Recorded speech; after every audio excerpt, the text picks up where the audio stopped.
Assalamualaikum warahmatullahi wabarakatuh. Halo Sobat Indonesia, kembali lagi di channel Cerita Rakyat.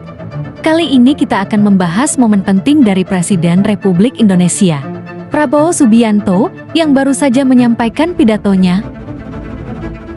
Dalam pidato ini, beliau menyinggung soal ekonomi, kesejahteraan rakyat, hingga visi besar Indonesia ke depan. Apa saja poin pentingnya? Yuk kita simak bersama ringkasannya dalam video ini. Perluasan peran militer dalam sektor sipil. Pemerintah Indonesia melalui Kementerian Pertahanan memuat iklan 1 halaman penuh di surat kabar Kompas, menjelaskan peran militer yang diperluas dalam tugas non-pertahanan seperti distribusi makanan sekolah gratis, produksi obat, pekerjaan pertanian, pengelolaan perkebunan kelapa sawit. Ini memicu kekhawatiran dari aktivis tentang kemungkinan kembali ke tatanan otoriter ala era Orde Baru.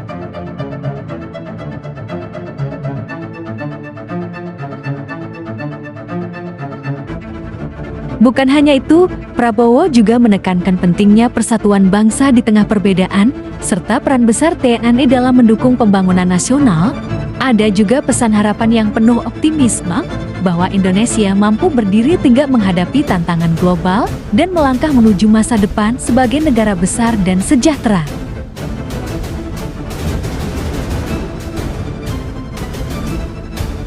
Nah, di video kali ini, kita akan membedah poin-poin penting dari pidato Presiden Prabowo, sekaligus melihat bagaimana tanggapan masyarakat dan pengamat politik terhadap isi pidato tersebut. Citi, pastikan kalian tonton sampai habis, karena akan ada banyak hal menarik yang bisa kita pelajari bersama.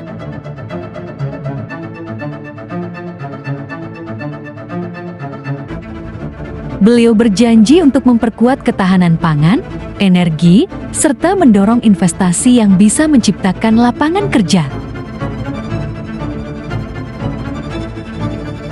Tak hanya itu, program bantuan sosial akan tetap dilanjutkan. Bahkan, ada tambahan program makan bergizi gratis untuk anak-anak sekolah sebagai investasi jangka panjang dalam sumber daya manusia. Kebijakan ini disambut positif oleh banyak pihak, meski ada juga kritik soal kesiapan anggaran dan implementasinya.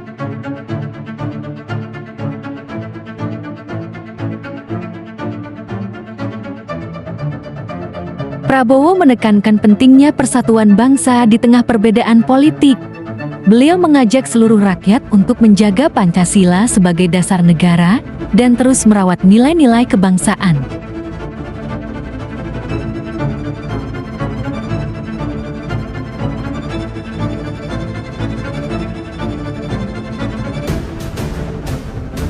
Pidato ini syarat dengan ajakan moral, bahwa Indonesia hanya bisa maju jika semua elemen bersatu, bukan terpecah oleh perbedaan.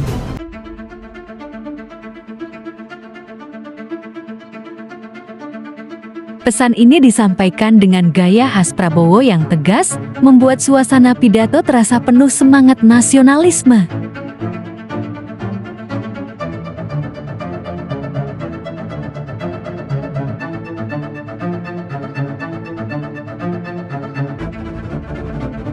Dalam pidatonya, Presiden Prabowo menyoroti peran TNI yang tidak hanya menjaga kedaulatan negara, tetapi juga bisa membantu dalam bidang sipil.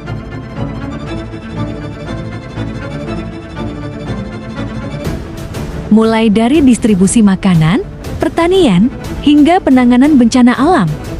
Beliau menegaskan, TNI harus modern, kuat, dan disiplin, namun juga dekat dengan rakyat.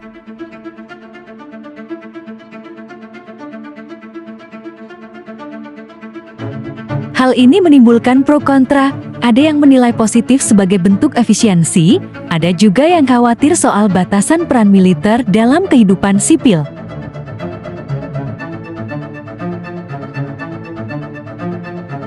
Meskipun banyak hal positif disampaikan, isu hak asasi manusia masih menjadi catatan.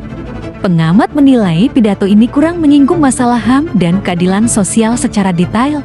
Meski begitu, Prabowo tetap menyampaikan komitmen untuk melindungi rakyat kecil, memastikan mereka mendapatkan hak atas kesejahteraan dan rasa aman di tanah air.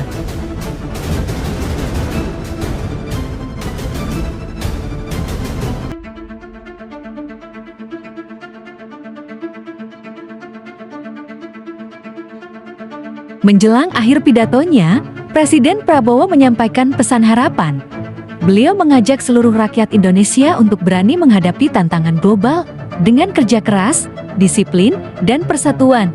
Indonesia diyakini bisa menjadi negara besar, mandiri, dan sejahtera. Pesan ini disambut dengan tepuk tangan meriah dari para hadirin, menutup pidato dengan nuansa optimis.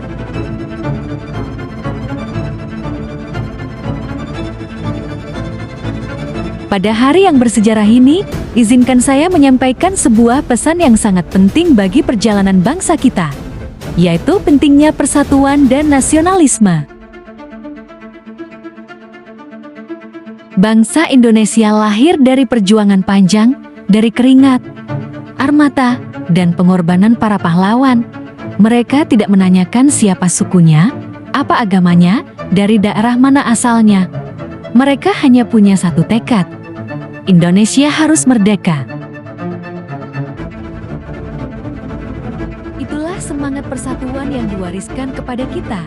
Semangat untuk menyingkirkan kepentingan pribadi demi tegaknya bangsa dan negara.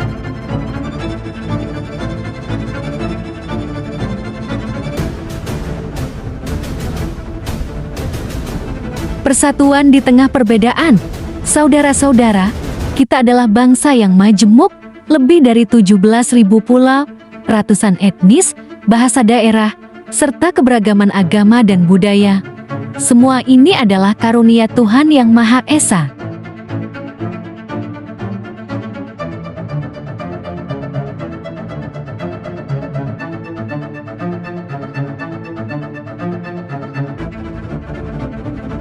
Tetapi sejarah membuktikan, keberagaman yang tidak dijaga dapat melahirkan perpecahan. Karena itu, tugas kita adalah menjadikan keberagaman sebagai kekuatan, bukan kelemahan. Kita boleh berbeda pandangan politik, berbeda keyakinan, bahkan berbeda cara hidup. Tetapi jangan pernah kita lupakan, kita semua adalah satu keluarga besar, yaitu Indonesia.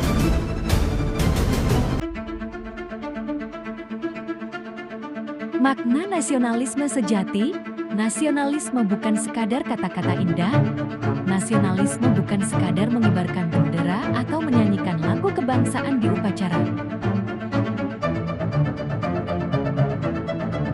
Nasionalisme sejati berarti bekerja keras untuk rakyat, rela berkorban demi negara, dan selalu menempatkan kepentingan bangsa di atas kepentingan pribadi maupun golongan. Nasionalisme sejati juga berarti menjaga martabat bangsa di dunia internasional, menunjukkan bahwa kita adalah bangsa yang bermoral, berdisiplin, dan penuh semangat juang.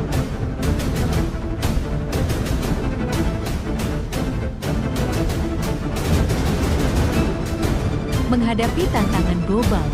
Saudara-saudara, hari ini dunia sedang menghadapi tantangan besar. Krisis pangan, krisis energi, perubahan iklim, hingga gejolak ekonomi global. Kita tidak bisa menghadapinya dengan terpecah belah. Kita hanya bisa bertahan, bahkan bangkit lebih kuat jika kita bersatu.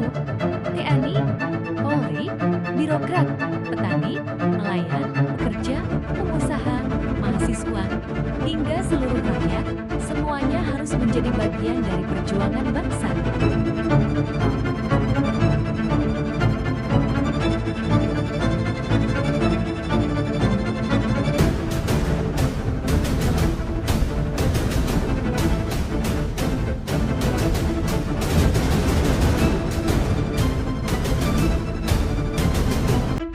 Pesan untuk generasi muda, khusus kepada generasi muda Indonesia, saya berpesan.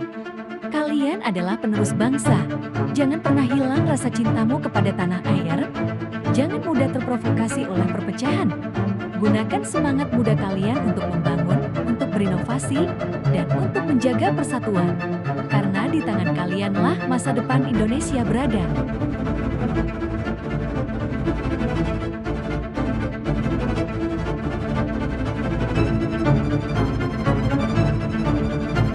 Masih banyak rakyat kecil yang berjuang hanya untuk sesuap nasi, masih banyak anak bangsa yang kesulitan mendapatkan pendidikan dan layanan kesehatan yang layak. Sebagai presiden, saya berjanji untuk menempatkan kesejahteraan rakyat kecil sebagai prioritas utama. Pemerintah akan memperkuat program perlindungan sosial, memperluas lapangan kerja, dan memastikan bahwa tidak ada rakyat yang tertinggal.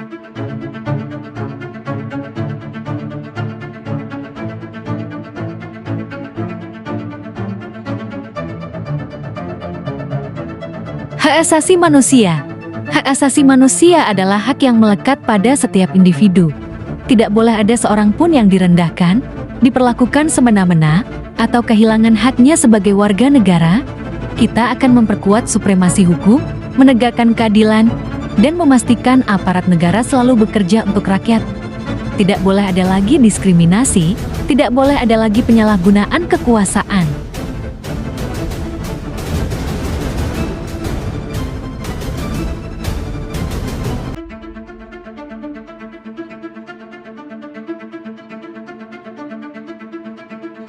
Saya ingin menegaskan, negara ini hadir untuk melindungi segenap bangsa dan seluruh tumpah darah Indonesia, tanpa terkecuali.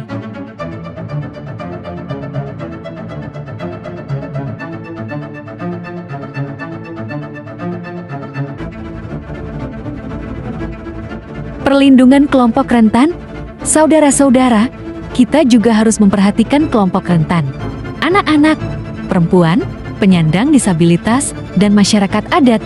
Mereka adalah bagian penting dari bangsa ini. Tugas kita bersama adalah melindungi hak-hak mereka, memberikan ruang yang adil, serta memastikan mereka mendapat kesempatan yang sama untuk maju.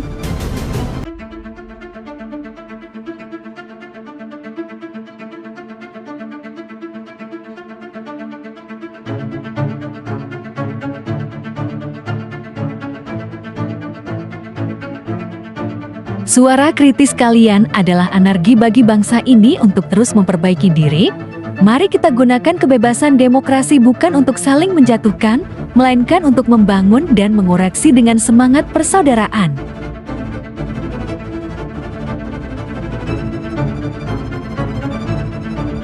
Unjuk rasa besar-besaran pecah di ibu kota. Awalnya dipicu oleh kebijakan tunjangan perumahan anggota DPR sebesar Rp50 juta per bulan. Di tengah krisis biaya hidup yang dirasakan rakyat, amarah publik semakin memuncak setelah seorang pengemudi ojek online, Alvan Kurniawan, tewas tertabrak kendaraan polisi saat aksi berlangsung. Peristiwa tragis ini memicu gelombang simpati dan semakin memperburuk ketegangan antara masyarakat dengan aparat.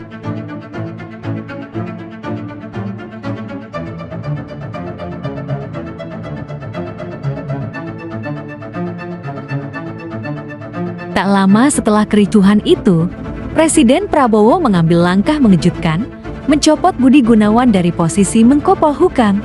Jabatan ini lalu diisi oleh Jenderal Purn Djamari Caniago, seorang tokoh militer senior. Istana menegaskan, pergantian ini bukan semata akibat unjuk rasa, melainkan bagian dari evaluasi menyeluruh kabinet.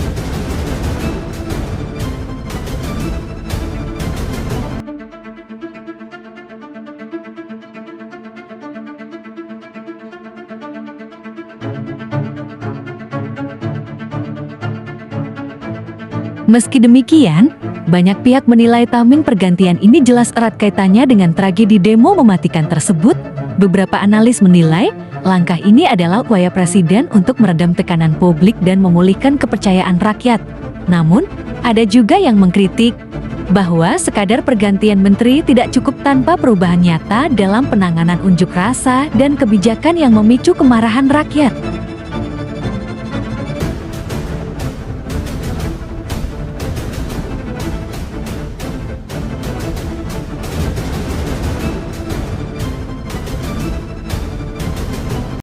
Pergantian Menko Polhukam ini tentu akan berimbas besar. Dari cara pemerintah menangani isu HAM, sampai strategi keamanan nasional ke depan. Apalagi, dengan penunjukan figur militer senior, muncul pertanyaan. Apakah peran militer di ranah sipil akan semakin kuat di era Prabowo?